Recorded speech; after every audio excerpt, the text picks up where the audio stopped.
Hello നമസ്കാരം, എല്ലാവർക്കും അമ്മാളൂസ് കിച്ചണിലേക്ക് സ്വാഗതം. ഇന്നൊരു പാനിപൂരിയാണ് ഉണ്ടാക്കുന്നത്. നമ്മുടെ വീട്ടിൽ കിട്ടുന്ന സാധനങ്ങൾ വെച്ചുകൊണ്ട് തന്നെ നമുക്കൊരു പാനിപൂരി ഉണ്ടാക്കാം. അതിന് ചാട്ട് മസാലയുടെയും വേറെ മസാലയുടെയും ഒന്നും ആവശ്യം വരുന്നില്ല. നമുക്ക് സിമ്പിളായിട്ട് തന്നെ വീട്ടിലുണ്ടാക്കാനായിട്ട് പറ്റും. അപ്പോൾ നമുക്ക് തുടങ്ങുന്നതിൻ്റെ മുന്നേ എൻ്റെ ചാനൽ ഫസ്റ്റ് കാണുന്നവരാണെങ്കിലും സബ്സ്ക്രൈബ് ചെയ്യണേ. നിങ്ങൾക്ക് ഇഷ്ടമാണെങ്കിൽ ഷെയർ ചെയ്യും കൂടെ ചെയ്യാം. അപ്പോൾ നമുക്ക് തുടങ്ങാം. ഞാനിപ്പോൾ 1/2 കപ്പ് റവ എടുത്തിട്ടുണ്ട്. അതിലേക്ക് 1 ടേബിൾ സ്പൂൺ മൈദ ചേർത്ത് കൊടുക്കും. അതിലേക്കൊരു 1/4 ടീസ്പൂൺ ബേക്കിംഗ് സോഡ ചേർത്ത് കൊടുക്കുന്നുണ്ട്. പിന്നെ കുറച്ച് ഉപ്പ് കൂടെ ചേർത്ത് കൊടുക്കുക. എന്നിട്ട് നന്നായിട്ടൊന്ന് കുഴച്ചെടുക്കുക. ഇത് ചപ്പാത്തി മാവിനേക്കാളും കുറച്ചുകൂടെ ഒന്ന് ലൂസായിട്ട് വേണം കുഴച്ചെടുക്കാനായിട്ട്. ബേക്കിംഗ് സോഡ എന്ന് പറയുന്നത് നമ്മുടെ അപ്പക്കാരാണ്, അത് മാറിപ്പോകരുത്. ബേക്കിംഗ് സോഡയും ബേക്കിംഗ് പൗഡറും വേറെയാണ്. മാവൊന്ന് റെസ്റ്റ് ചെയ്യുന്ന ടൈം കൊണ്ട് നമുക്കിതിൻ്റെ ഫില്ലിങ്സ് ഒന്ന് റെഡിയാക്കി എടുക്കാം.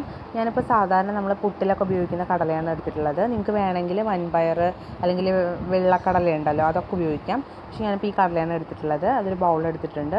പിന്നെ വേണ്ടത് ഒരു ഉരുളക്കിഴങ്ങ്, അത് ഞാൻ കട്ട് ചെയ്ത് വെച്ചിട്ടുണ്ട്. അത് നന്നായിട്ട് രണ്ടും കൂടെ ഒന്ന് വേവിച്ചെടുക്കും. ഉരുളക്കിഴങ്ങൊന്ന് വേവിച്ചെടുത്തിട്ടുണ്ട്. ഞാനത് നന്നായിട്ട് കൈ വെച്ചിട്ടൊന്ന് ഉടക്കിയാണ്. ഇതിലേക്ക് നമുക്ക് കടലയും കൂടെ ചേർത്ത് കൊടുക്കും. കടലയും കൂടെ ഇതിലേക്ക് ചേർത്തിട്ടുണ്ട്. ഇതിൻ്റെ കൂടെ ഞാനൊരു മീഡിയം സൈസ് വലിയ ഉള്ളി ഒന്ന് കട്ട് ചെയ്തിട്ട് ഇതിലേക്ക് ചേർത്ത് കൊടുക്കുകയാണ്. കുറച്ച് മല്ലിയിലയും ആവശ്യത്തിന് ഉപ്പും കൂടെ ചേർത്തിട്ട് നന്നായിട്ടൊന്ന് ഇളക്കി കൊടുക്കാം. 1/2 ടീസ്പൂൺ കുരുമുളക് പൊടിയും കൂടെ ചേർത്തിട്ടുണ്ട്. അതിൻ്റെ ഫില്ലിങ്സ് റെഡി ആയിട്ടുണ്ട്. നമുക്കിതിൻ്റെ സോസും കൂടെ ഒന്ന് റെഡിയാക്കി എടുക്കാം. നമ്മൾ ഈ സോസിന് കുറച്ച് എരിവും പുളിയും മധുരമൊക്കെ ഉണ്ട്. അപ്പോൾ അതുകൊണ്ട് തന്നെ നമ്മൾ പച്ചമുളക് കുറച്ച് കൂടുതൽ എടുക്കാം. ഞാനിപ്പോൾ ഇവിടെ 7 പച്ചമുളക് എടുത്തിട്ടുണ്ട്. അതിലേക്ക് കുറച്ച് മല്ലിയിലയും കുറച്ച് പുതിനയിലയും കൂടെ ചേർത്ത് കൊടുത്തിട്ടുണ്ട്. ചെറിയൊരു കഷ്ണം ഇഞ്ചിയും കൂടെ ചേർത്തിട്ട് നന്നായിട്ടൊന്ന് അരച്ചെടുക്കും. അപ്പോൾ അരച്ചെടുത്തതിലേക്ക് നമ്മുടെ സാധാരണ ജീരകം, നമ്മൾ കറിക്കൊക്കെ ഉപയോഗിക്കുന്ന ജീരകം ഒരു 1/2 ടീസ്പൂൺ ഇട്ട് കൊടുക്കുകയാണ്. പിന്നെ ഇതിലേക്ക് ഞാൻ 1/4 ടീസ്പൂൺ മല്ലിപ്പൊടിയും കൂടെ ചേർത്ത് കൊടുത്തിട്ടുണ്ട്. അപ്പോൾ കുറച്ച് പുളി എടുത്തിട്ടുണ്ട്. അധികം വേണ്ട, കുറച്ചെടുത്താൽ മതി.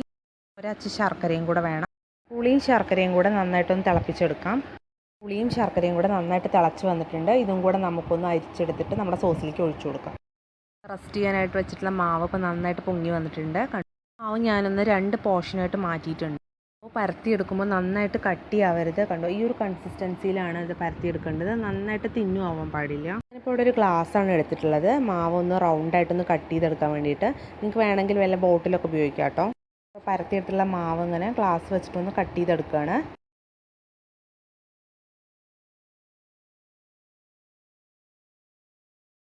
ഇപ്പോൾ എല്ലാ മാവും ഒന്ന് റൗണ്ടായിട്ട് കട്ട് ചെയ്തെടുത്തിട്ടുണ്ട്. നമുക്കിനി ഇതൊന്ന് ഫ്രൈ ചെയ്യാം.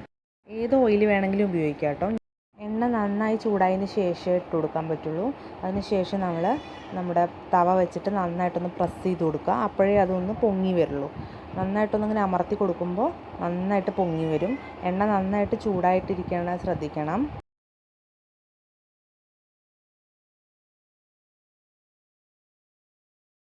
ഞാൻ രണ്ടാമത് ഒന്നും കൂടെ ഇട്ട് കൊടുത്തിട്ടുണ്ട്. അത് നന്നായിട്ടൊന്ന് പ്രസ് ചെയ്ത് കൊടുക്കുക തവ വെച്ചിട്ട്. അത് കുറച്ച് ടൈം എടുക്കും. അതായത് നമ്മൾ ആദ്യത്തെ അടിയൊന്ന് ഗോൾഡൻ ബ്രൗൺ ആയതിന് ശേഷമാണ് മറിച്ചിട്ട് കൊടുക്കുന്നത്. അപ്പോൾ അത് ആയി വരുന്നേ ഉള്ളൂ. അപ്പോൾ 2 വശവും നന്നായിട്ടൊന്ന് മറിച്ചിട്ട് കൊടുത്ത് നന്നായിട്ട് മൊരിഞ്ഞതിന് ശേഷം മാത്രമാണ് നമ്മളത് സെർവിങ് ഡിഷിലേക്ക് മാറ്റാവൂ. ഇല്ലെങ്കിൽ നമ്മൾ കഴിക്കുന്ന ടൈമിൽ ആ ഒരു ക്രിസ്പിനെസ് ഉണ്ടാവില്ല. ഞാനിപ്പോൾ എല്ലാ പൂരിയും ഒന്ന് ഫ്രൈ ചെയ്തെടുത്തിട്ടുണ്ട്. കണ്ടോ, നല്ല ക്രിസ്പി ആയിട്ടുണ്ട്.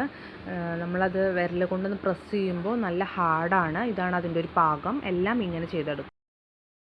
ഞാനിപ്പോൾ ഇതിൽ ഫില്ലിങ്സ് ഒന്ന് വെച്ച് കൊടുക്കുകയാണ്. കണ്ടില്ലേ, ഒരു വശം നന്നായിട്ട് നമ്മൾ ഓപ്പൺ ചെയ്യുമ്പോഴേ നല്ല ക്രിസ്പിയാണ്.